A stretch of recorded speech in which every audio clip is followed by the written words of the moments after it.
dans la vie, il y a des gens qui réussissent aussi facilement. Il y a aussi des gens qui souffrent atrocement. Par moments, Dieu permet que nous, les serviteurs, nous puissions passer par des moments de souffrance atroce, afin que quand les gens viendront à l'église, qu'ils ne puissent pas nous impressionner par leur souffrance. C'est comme ça que moi je peux dire à quelqu'un, tu souffres, oui, mais moi aussi j'ai souffert. Dans cette même ville de Lubumbashi, j'ai souffert. J'ai vu le ciel devenir rouge. Je pensais que je n'allais plus m'en sortir. Je pensais que j'étais en retard. Je pensais que j'avais perdu ma vie.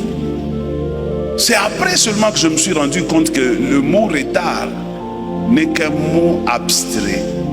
Là où tu crois être en retard, en réalité tu n'es pas en retard. Lorsque la bonté de Dieu va se manifester dans ta vie, c'est à ce moment-là que tu te rendras compte que tu n'étais pas en retard.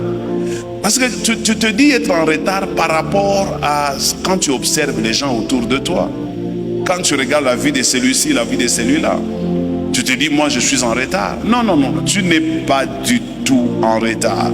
Il y a des gens pour qui la vie était très belle, très bonne maintenant. Mais dans les années qui viennent, la vie ne sera plus la même. Ils vont perdre cette vie qu'ils ont aujourd'hui. Qu'est-ce qui importe pour l'homme? C'est de vivre pour un temps seulement heureux et perdre cela et vivre tout le reste de temps malheureux. Je vous ai déjà dit dans cette église que moi je dis toujours à Dieu, si tu me donnes quelque chose, ne t'avise pas de me l'arracher un jour.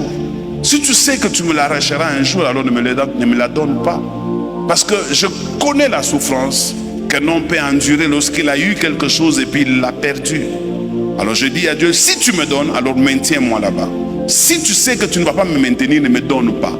Parce que je souffrirai plus. Quelqu'un me donne un bon amen? Alors